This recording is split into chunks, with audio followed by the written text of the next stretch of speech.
fédération est née d'une soixantaine d'artisans et de chefs d'entreprise qui se sont rassemblés pour défendre les entreprises locales à l'occasion de la restauration du théâtre de Chartres.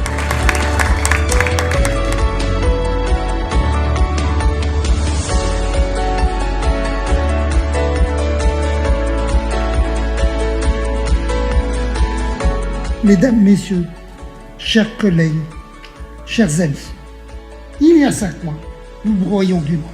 Désormais, l'espoir est permis. Vous tous, acteurs du bâtiment, vous êtes des chaînes solides, enracinées. Donc 130 ans d'une fédération, c'est rare. Un peu jaloux à la nationale, hein, parce qu'on vient de le fêter, que donc 120 ans.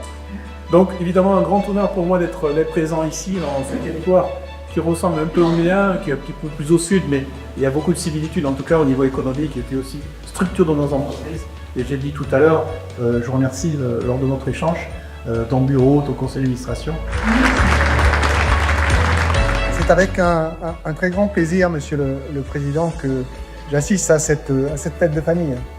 Grâce à vos qualités d'entrepreneur, vous avez osé, beaucoup travaillé aussi, fait preuve d'imagination, de volonté et d'audace.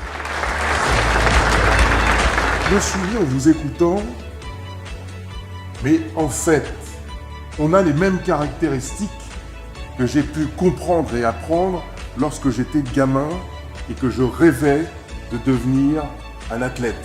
Vous avez besoin d'énergie, vous avez besoin d'épaules pour vous reposer, pour vous écouter, pour vous comprendre.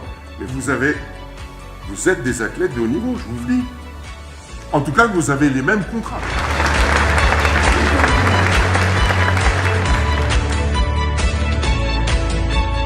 On a choisi cette année de construire quelque chose ensemble qui est à notre image, c'est-à-dire un logement et qui va servir notamment à 2 associations.